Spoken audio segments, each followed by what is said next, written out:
Test 10. Instructions. You will hear a number of different recordings, and you will have to answer questions on what you hear. There will be time for you to read the instructions and questions, and you will have a chance to check your work. All the recordings will be played once only. The test is in 4 sections. Write all of your answers in the listening question booklet. At the end of the real test, you will be given 10 minutes to transfer your answers to an answer sheet. Now turn to Section 1 of your booklet. Section 1. You are going to hear a conversation about renting an apartment. First, you have some time to look at questions 1 to 6.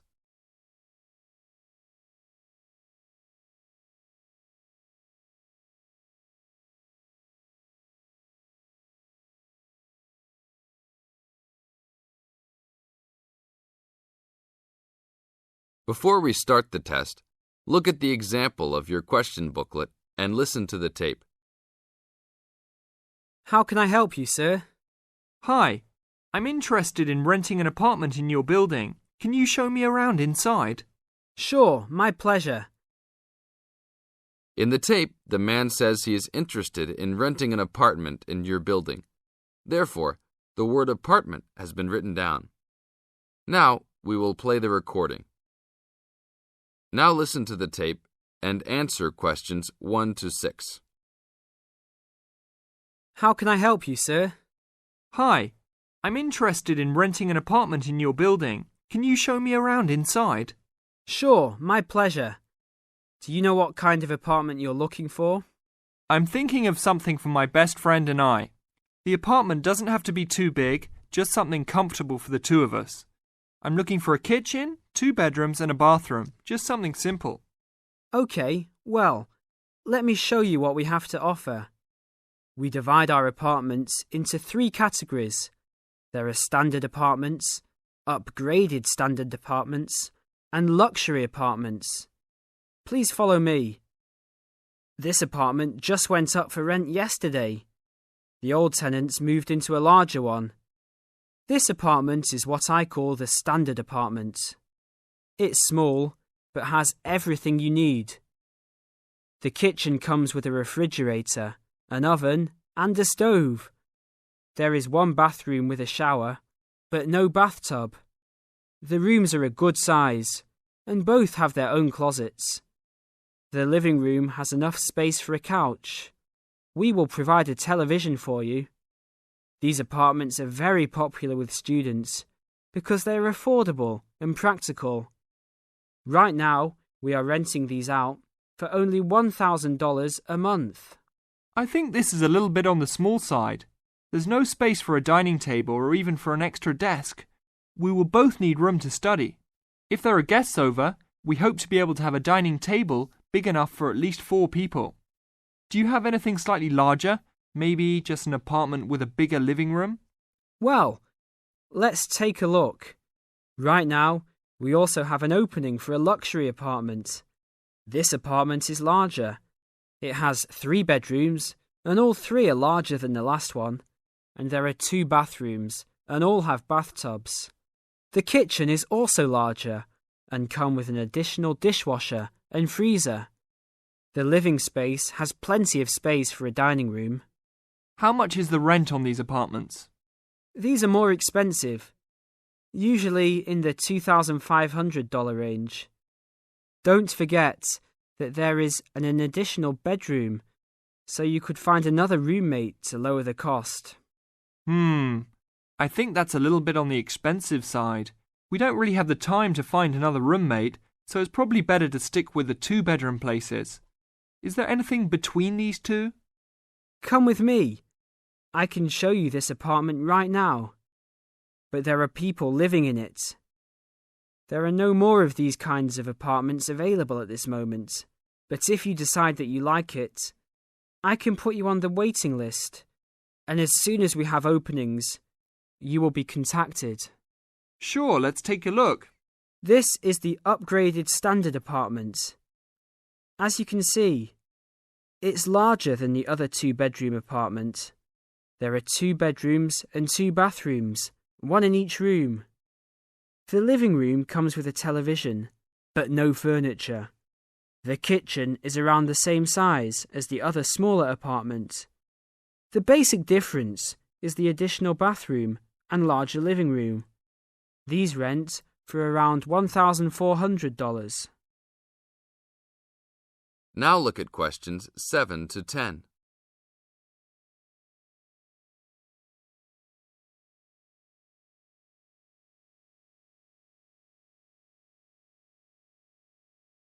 Now listen to the tape and answer questions 7 to 10.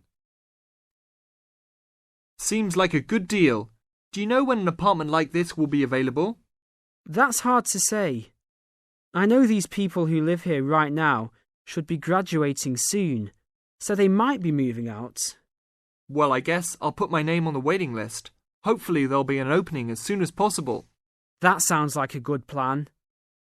I will notify you as soon as we have vacancies. You will have to leave us some information and a student identification number. Sure, no problem. My full name is Robert Jack Browning. Could I have your age, please? I'm 38. Your major? I'm studying biology.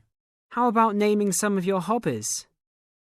Fishing, golf, watching movies, and spending time with my family. Sounds like a good life. What is the price range of the apartment you are looking for? Somewhere between $1,000 to $1,500. Your student identification number, please? QS 45890. Could you repeat that? QS 45890. Lastly, could you leave us a phone number? Okay, it's area code 236-580-2287. Thank you very much. I will give you a call as soon as possible. This is the end of section 1. You now have 30 seconds to check your answers.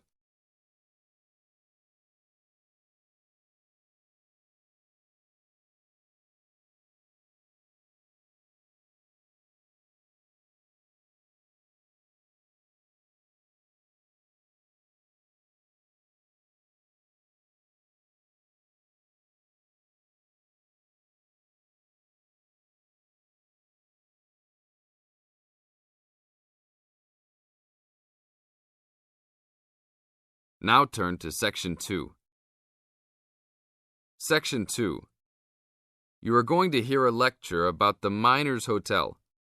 First, you have some time to look at questions 11 to 14.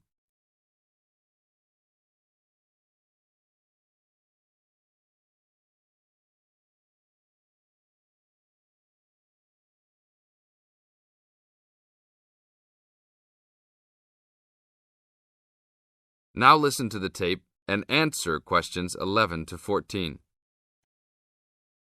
Good evening and welcome to the Miner Hotel. We are pleased to have you as our guest. I will give you a brief information session to tell you everything you need to know to make this a pleasant stay. The Miner Hotel was built in the 1850s, during the Gold Rush period, also nicknaming our state the Golden State. People from all over the country and even from other countries came to seek their fortune here in these hills, creating cities overnight. In this city, many Gold Rush hotels soon opened up. This particular hotel was built in 1851, but was destroyed during an earthquake. It was rebuilt in 1995 to recreate the feel of the Gold Rush, complete with articles and actual photographs from during the 1850s. Our hotel is divided into 2 buildings, one called the Gold Tower and the other is named the Fortune Tower. You will be staying in the Fortune Tower on the 25th floor, complete with great views of the city. Your room is the best room in the hotel, complete with private living room and hot tub. Here is your room card. On the card it will say FT, meaning Fortune Tower. On the bottom of the card it will say 2515. The 25 stands for the 25th floor, and the 15 stands for the 15th room on that particular floor. Now look at questions 15 to 20.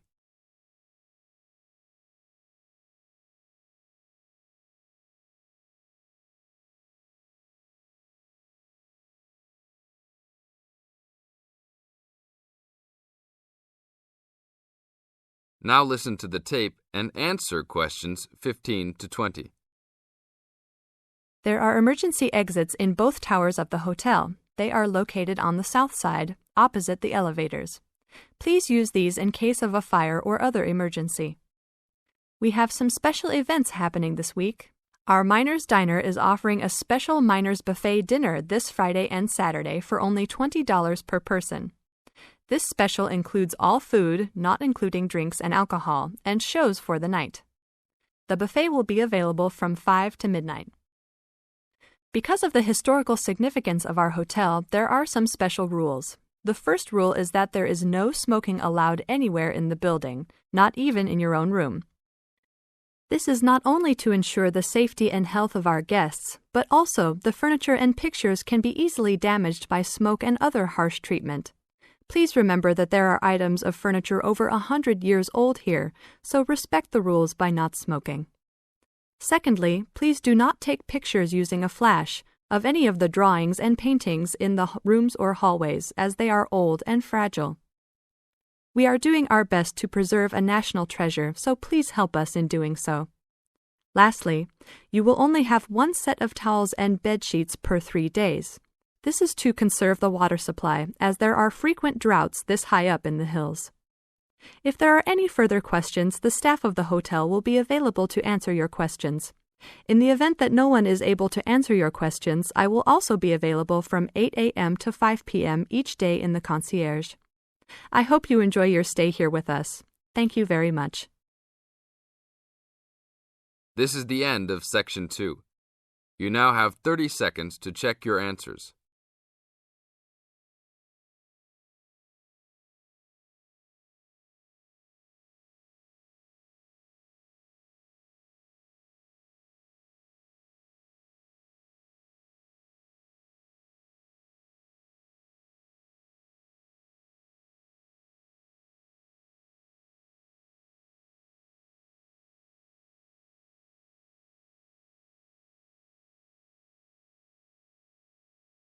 Now turn to Section 3. Section 3. You are going to hear a conversation between an interviewer and a professor. First, you have some time to look at questions 21 to 26.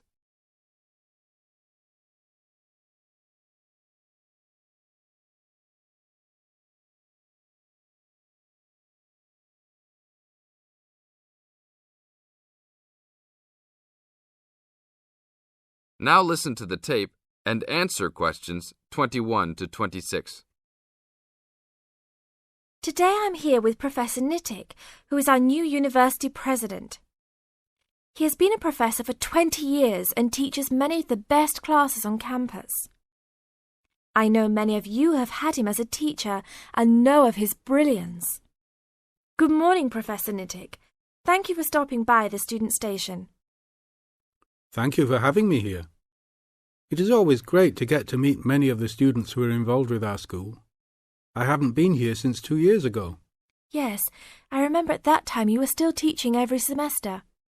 2 years later, you're only teaching every once in a while. But it seems like you are still always busy. The administration world is just as busy as the teaching world for you. How do you stay in touch with the university, even with the change in your everyday duties? I try to stay in touch with what is popular with the university students. I usually spend time with as many students as I can. They usually give me insight into what the new concerns and beliefs are for the new generation. On top of that, I try to be as youthful as I can. I consider myself to be youthful, at least for my age. So I always have a good time and try to stay young. I try my best to not just be a teacher, but also participate in university life. Interesting. So, are you still doing lots of academic work, or are you mostly concentrating on administrative affairs? Well, I mostly do administrative affairs now, but that doesn't mean that I still don't have a very deep interest in academic matters. I often visit other campuses around the world and meet other professors in my field. I learn the most by travelling and seeing the different places of the world and the different fields of thought. I even did a television programme last month in Manchester. Will you be on television any time soon then? Well, you can call the television station and see if I will be on television any time soon. Maybe I will be on the news report. I don't think it is really that significant, though. Oh, really? That sounds great. I will remember to look out for you. Let's move on. With all your busy travelling recently, how do you find time for your personal life? I try to keep my university life separate from my personal life. Sometimes it's hard to find time to just take my wife and 3 kids out for a family dinner, but usually we all manage to get together every few days. I'm taking a few weeks off next month to take my family down to South America, to Brazil for a few days. I can't wait to just sit on the beach. Wow, that sounds like a wonderful trip. Professor Nittick, could you tell the audience a little about what goes on in an average day of a university administrator? An average day? Oh, I don't think there is such thing as an average day for me. The last few weeks I've been travelling all the time. I can be in Los Angeles in the morning and in New York by the afternoon and back to Los Angeles by the evening. Sometimes I will spend the whole week at a new university, showing the new administrators the ins and outs of running a university. Sometimes I can spend the whole day in the office on the phone, so there really is no average day for me. I guess that is because I do so many different tasks. Sorry to let all the viewers down, but that is the plain truth. Now look at questions 27 to 30.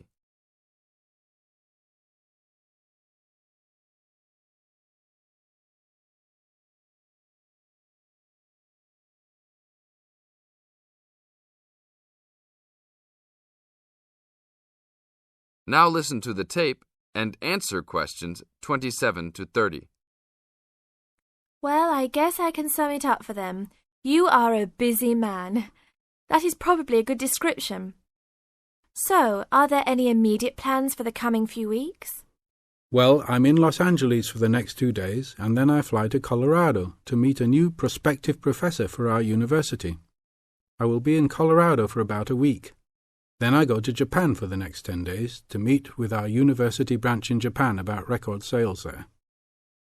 After that, I return to Los Angeles for a week, just in time for the graduation of the class of 2001. There you have it, my next month's schedule. Thank you very much, Professor Nittick. I always enjoy having you on our show. We hope to have you back on our show next time. This is the end of Section 3. You now have 30 seconds to check your answers.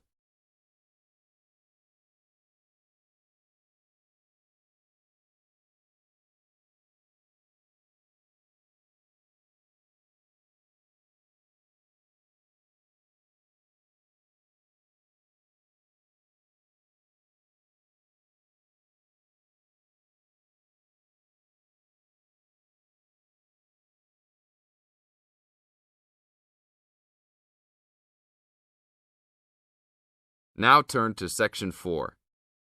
Section 4. You are going to hear a lecture given by a coach. First, you have some time to look at questions 31 to 40.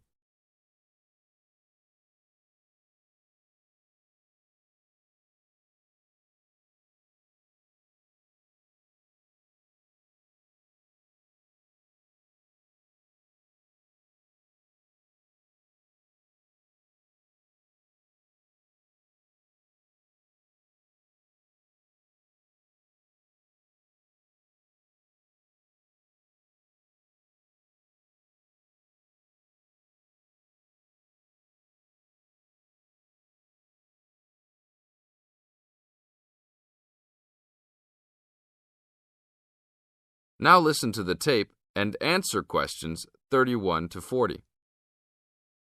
Today I'm going to give all the new members of our league a brief introduction about our basketball league. We are a competitive league whose goal is to promote sportsmanship and good health. Founded in 1988 with 4 teams and 30 players, today we have grown to over 20 teams and 200 players. We will accept any player regardless of race or sex, as long as they are a student at this school. There is no maximum age. As long as you are still fit, you can play. But we do require all players meet the minimum age standard, which is 20 for woman and 18 for man. We expect the best behaviour out of all the players, whether male or female. Hopefully, you will all enjoy the upcoming season and make new friends with your teammates and coaches. Our final date of registration is October 11th. If you have any friends or family that are still interested, don't forget to remind them to register by this date. After October 1, there is a late registration fee of $20 on top of the $200 membership fee. The membership fee includes a team uniform, gym usage fees, and referee fees. All the coaches in our league are volunteers, so please be respectful and don't yell at them if they don't know everything. Please attend your first team meeting on October 15. This will be an important event to get to know your teammates and coaches. The first practice is scheduled for October 18. Please call ahead if you know you can't make it. Our league schedule is as follows. There will be practice every Tuesday and Thursday, and games every Saturday morning. This is gym time that is included in your membership fees. Your coaches and the rest of the team can arrange any extra practice times. Practices are from 7 p.m. to 9 p.m. and games are from 9 a.m. to 11 a.m. Please plan on making all your practices and games. We realize that all the players are also mothers and fathers, students and workers, yet at the same time it takes commitment to create a good basketball team. There are some rules that everyone in the league must abide by. First, please be on time to your games. If your team is more than 10 minutes late, you will be forced to forfeit the game. Second, please wear appropriate basketball shoes for all practices and games, as shoes other than these may damage the gym floor. Third, be respectful to the referees. Any inappropriate actions or gestures will result in an ejection and a fine from the league. Last, the most important thing is to have a good time. If you are not enjoying yourself, then you are missing the point of basketball. See you all at the games next Saturday. This is the end of Section 4. You now have 30 seconds to check your answers.